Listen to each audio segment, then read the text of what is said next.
IPW sebut dapat informasi, gerakan bawah tanah, yang ingin pengaruhi vonis Verdi Sambo. Namun sebelum kita lanjut, mohon luangkan jari Anda untuk menekan tombol subscribe, like, dan komen agar kami lebih bersemangat menyajikan berita terupdate setiap harinya. Ketua Indonesia Police Watch (IPW), Sugeng Teguh Santoso turut membenarkan pernyataan Menteri Koordinator Politik, Hukum, dan Keamanan, Menko Polhukam, Mahfud MD soal ada gerakan bawah tanah yang mencoba mengatur vonis terdakwa kasus pembunuhan berencana Brigadir J. Verdi Sambo.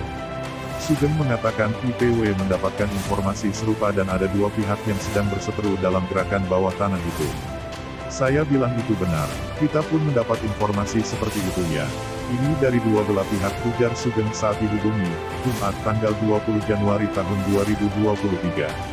Menurut Sugeng, dua pihak ini disebut ada yang meminta bentuk kalimat dalam penjatuhan hukuman Sambo, ada juga yang meminta klausul angka. Angka dan kalimat, kalau kalimat kan seumur hidup atau mati, kata Sugeng. Ia mengatakan, pihak yang meminta vonis Verdi Sambo dalam bentuk kalimat tanpa angka adalah orang-orang yang ditengarai adalah kawan Sambo di kepolisian.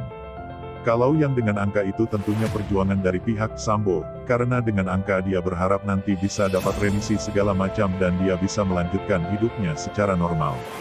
Mungkin dapat remisi kemerdekaan, perlakuan baik yaitu, kata Sugeng. Sebelumnya, Menteri Menko Polhukam Mahfud MD mencium gerakan bawah tanah yang sengaja memengaruhi putusan atau vonis terhadap Verdi Sambo dan kawan-kawan. Tak tanggung-tanggung, Mahfud menyebut gerakan itu sebagai gerilya. Sebab ada yang meminta Verdi Sambo dihukum, ada juga yang meminta dibebaskan. Saya sudah mendengar ada gerakan-gerakan yang minta, memesan putusan Sambo itu dengan huruf, ada juga yang meminta dengan angka, kata Mahfud di kantor Kemenko Polhukam, Jakarta, Kamis, tanggal 19 Januari tahun 2023. Ada yang bergerilya, ada yang ingin Sambo dibebaskan, ada yang ingin Sambo dihukum, kan begitu. Tapi kita bisa amankan itu, di kejaksaan, saya pastikan kejaksaan independen, ujar Mahfud. Di samping itu, Menteri Koordinator Bidang Politik, Hukum, dan Keamanan, Menko Polhukam, Mahfud MD memastikan bahwa kejaksaan akan bersikap independen dalam sidang kasus Verdi Sambo dan kawan-kawan. Hal itu diutarakan Mahfud usai dirinya mendengar gerakan bawah tanah untuk mengintervensi pengadilan dan kejaksaan soal putusan Sambo dan kawan-kawan. Ada yang bilang soal seorang Brigjen mendekati A dan B, Brigjennya siapa? Sebut ke saya, nanti saya punya Maijen. Banyak kok, kalau Anda punya Maijen yang mau menekan pengadilan atau kejaksaan, di sini saya punya Leten, ujar Mahfud di kantor Kemenko Polhukam, Jakarta, Kamis, tanggal 19 Januari tahun 2023. Saya pastikan kejaksaan independen tidak akan berpengaruh dengan gerakan-gerakan bawah tanah itu, kata dia. Adapun 5 terdakwa kasus dugaan pembunuhan berencana Nofriansyah Yosua Huta Barat atau Brigadir J telah menjalani sidang tuntutan. Pada pokoknya, kelima terdakwa dinilai jaksa terbukti bersalah melakukan tindak pidana pembunuhan terhadap Yosua yang direncanakan terlebih dahulu sebagaimana diatur dan diancam dalam dakwaan pasal 340 Kitab Undang-Undang Hukum Pidana KUHP, junto pasal 55 ayat 1 ke 1 KUHP.